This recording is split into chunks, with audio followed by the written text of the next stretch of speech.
New Zealand's Prime Minister John Key has resigned after 8 years. Key has been in power since 2008 and was expected to run for his fourth term in office next year.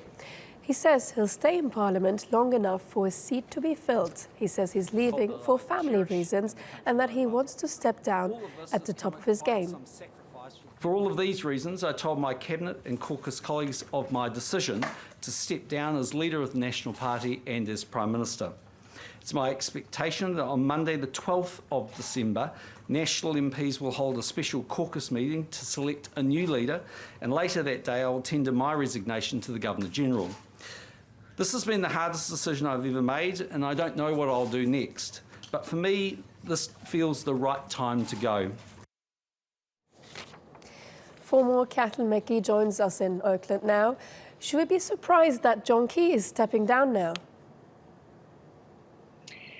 Well, he announced it by taking his cabinet ministers aside. He told them individually, and he says their response was mostly shock and surprise. And yeah, that pretty much sums up the reaction around the country, really. Key is widely regarded as one of the most popular prime ministers New Zealand's ever had. He's currently serving his third term, and he still has very high popularity ratings in the polls. But in the past year, there's been a few snags. There's been homelessness on a scale that New Zealand's never seen before, growing inequality. There was the scandal with the Panama Papers, which implicated New Zealand.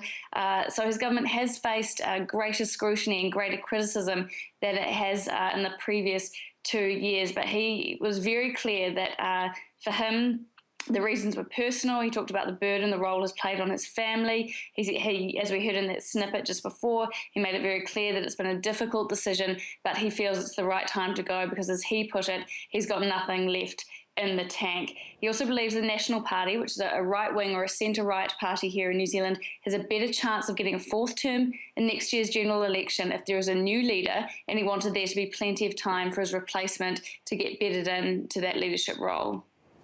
So what has been the reaction to Key's resignation? Well, as I mentioned, pretty much shock and surprise. He's very popular. He's still, after being leader or Prime Minister for 8 years, has the highest approval ratings. He's still the preferred Prime Minister. Who will replace him, we're not yet sure. We'll find out on Monday when he tenders his official resignation, and his caucus will hold a vote to decide the new leader. He has been pretty blunt. He said that he'd like to see Finance Minister Bill English take the helm as the new leader. English actually already has a bit of experience. He led the National Party in 2002 to one of its worst ever defeats in any election.